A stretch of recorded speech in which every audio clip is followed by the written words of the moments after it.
Thank you for listening to the Good Neighbor Podcast, West Denver. Here's a quick message from our sponsor, Local Works Wheat Ridge, provided by its Executive Director, Paige Piper. Local Works is a nonprofit organization whose mission is to make Wheat Ridge a more vibrant and sustainable place to live and work. Our mission and action is programming that provides neighborhood revitalization and small business support, keeping and growing the businesses we know and love in Wheat Ridge. In simpler form, we provide connection. Connection to business, connection to community. This is the Good Neighbor Podcast, the place where local businesses and neighbors come together. Here's your host, Meg Smith. Hello, everyone, and welcome back to the latest episode of the Good Neighbor Podcast, West Denver. Today, I'm here with Brandon Beston of Beston Homes Team. How are you, Brandon? Doing great, Meg. How are you doing today? I'm well. Thank you for joining me. Of course. Thanks for having me. Yeah. So tell us a little bit about the Beston Homes Team. Yeah. So I'm a real estate agent here in the Denver metro area. I'm originally from Golden. Grew up in Golden, 6th Avenue West neighborhood. So the Beston Homes Team is it's a real estate business that supports homeownership, helps educate, advocate, and make sure that people can get into homeownership in the most fun way possible. Excellent. I love that you put fun in there because it can be a pretty unfun process. Yeah, it's a stressful situation. And so it's my job to make sure that we take the stress away from our clients by, one, through education, and then two, make it a fun experience. I love that. Thank you for doing that work because, it can be so hard to get into the right home. And then, with all the bidding and things that are happening out there, that's an awesome thing that you're providing to make sure that it's less stressful and more fun than it could be. Absolutely.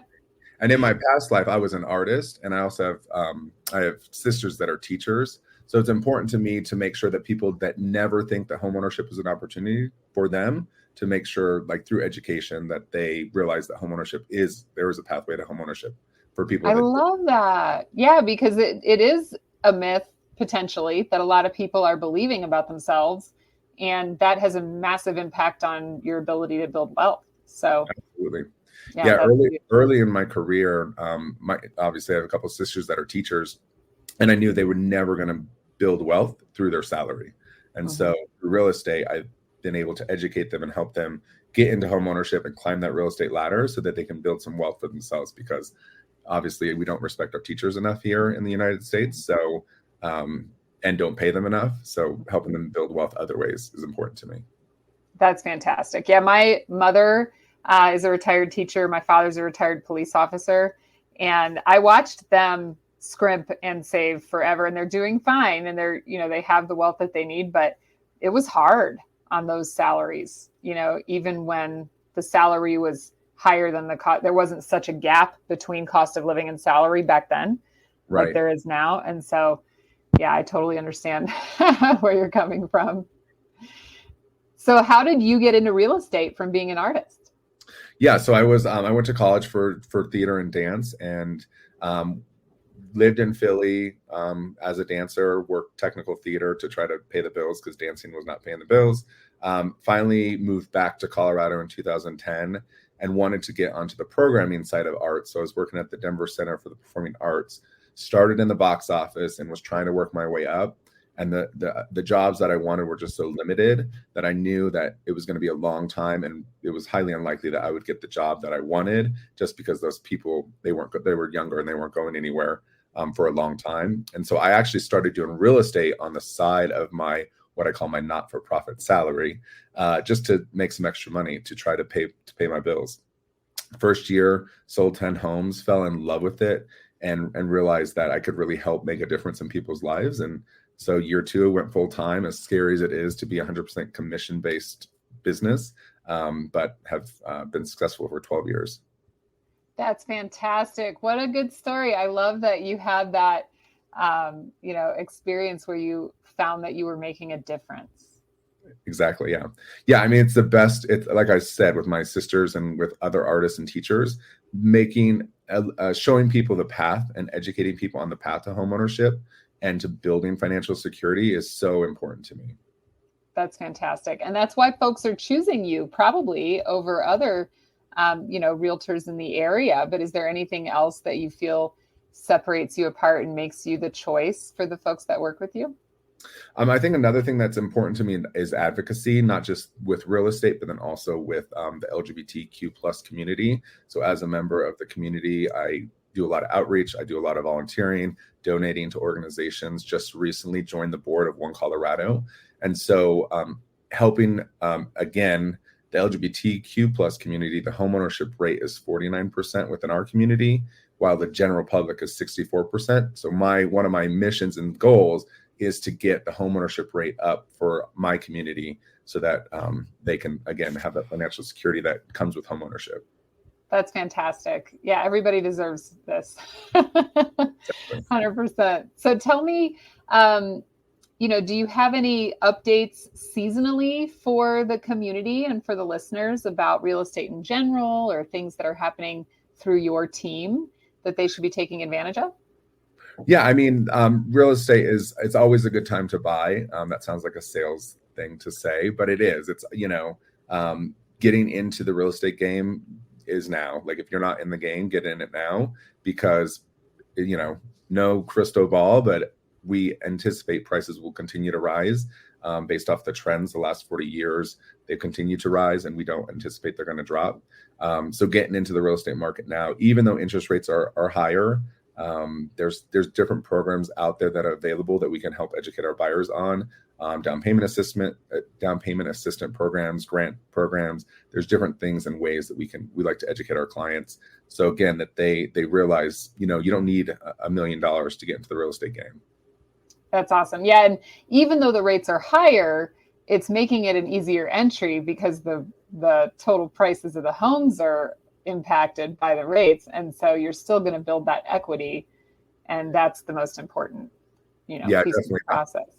Yeah. The higher interest rates have definitely slowed the amount of appreciation in home prices, but they are still continuing to go up. From January to February, they still increased, on average 2%. So prices will continue to go up. So there's less buyers in the market now because a lot of buyers are waiting for the interest rates to drop. We don't know if they will. We hope they do, but we don't anticipate they will. But when they do, so many buyers that are waiting are going to get into the market, and that's going to create that multiple offer frenzy that we saw during the pandemic, where prices were, there's bidding wars and prices were appreciating like crazy. Yeah. Well, it's a interesting thing to watch. That's for sure. So how do you stay involved in the community as of late? Obviously you're doing a lot of education. And what other, entities are you supporting? How do you stay involved? Yeah, so one of the organizations that we support is Project Angel Heart. So they didn't do it this last year, which was a little disappointing. But one of the things that we did as soon as I started my business, is I knew that I wanted to give back. So every Thanksgiving, we give a pie to every client that's ever bought a house from us. They're welcome to come and pick up a pie. And so Project Angel Heart has a Pie in the Sky giveaway fundraiser that they do to raise money. And so clients can come and get a pie every Thanksgiving. They didn't do this last year. I'm hoping they're going to bring it back next year. But that's one of the ways that our team gives back. We also donate a portion of our commissions to the LGBT. Sorry, I don't want to get the name wrong. Everyone has a different name. LGBT Housing Initiative. And what they do is they collect money and from real estate professionals, and anybody can donate, but specifically real estate professionals donate a portion of their commission. They put it in what they call the youth fund, and they help, and then they provide grants to LGBTQ or Q plus organizations across the country that help get homeless LGBTQ youth off the streets. And so we opened about 3 years ago. We've already raised almost $400,000 and have granted, hundreds of thousands of dollars already to organizations. The great thing about our grants is that there's no strings attached. So people that work in nonprofit know that with grants, the dollars have to be used for a specific purpose. Our grants are unrestricted, and we trust the organization knows how to stretch a dollar. And so we give them unrestricted grants so that they can use the money to get the homeless youth off the streets the best way they know how. That's awesome. I mean, that is excellent work, because that can be such a scary experience. Yeah. So thank you for partnering with them. I love it. One of the things, David Gervaisi is on the board of that organization. One of the things that he always says, and makes all of us cry when he says it, is that when LGBTQ plus youth get kicked out of their homes, they become our children. And so it's our responsibility to take care of them. Yeah, I agree 100%. Yeah. That's good work. Thanks. So tell me, when you're not working, what are you doing for fun? Yeah, I mean, I enjoy being in my community. I play on Saturdays, play gay kickball. So the season just started last Saturday, and I sadly hurt my back. So we'll see if I'm able to play this Saturday.